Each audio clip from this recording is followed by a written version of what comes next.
إخواني السلام عليكم. الآن غادي نقومو بالإصلاح ديال هاد الهيف ديالها اللي خسر من بعد الفكان ديالو شويه ديال لونيتو فيها. اتضح لينا بلي أنه هاد الأردوية هذا أنه تحرك كما كتلاحظوا معايا هنايا. هني ها الديفو فين كاين هاد لابارتي هادي هنايا، وحنايا بين عليهم شويه راه هاد لابارتي هادي كيف ما كتلاحظوا معايا الان كتشوفوا. يعني هاد الاندوي هذا كما كنقولوا تحرق. حنايا غادي نقوموا بالاعاده ديال الاصلاح ديالو وباعاده البوبيناج ديالو. حنا غنقوموا بواحد التيست هنايا واحد الشده ديال الكهرباء اللي ما كتعداش 24 فولت باش نسيو ونشوفوا واش النيت محروق ولا لا. كما كتلاحظوا معايا كتشوفوا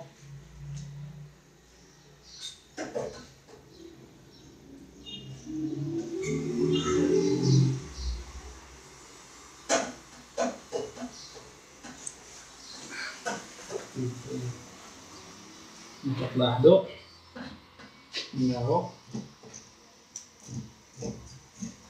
يعني ما كيدورش.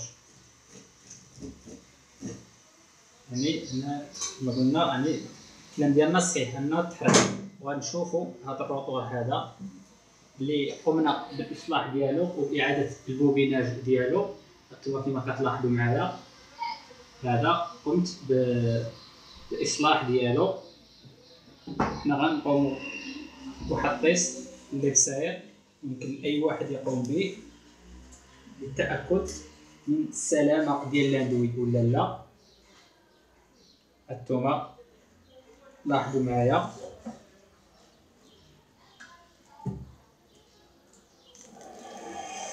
كيف ما كتشوفوا.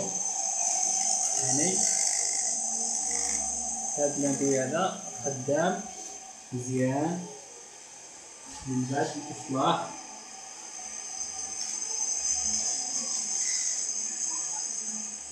هانتوما لاحظتوا كلشي بعينيكم. ودابا هذا ان شاء الله غادي نردوه حتى هو كيدور بحال هذا. يعني ومن بعد غادي نوافيوكم بجميع المعلومات حول الإصلاح وحول عملية البوبيناج اللي هي صعيبة واحد شوية، ولكن من خلال التجربة ديالنا أنا واحد الزميل ديالي في الدومين ديالنا يعني إن شاء الله غادي يخدم وغادي يرجع كيف ما كان. وغادي نوريكم أننا قمنا بالإصلاح ديال هذا الهيفي هذا. لنا عودة إن شاء الله في الفيديو الثاني وفي تتبع الحلقات ديالنا إن شاء الله.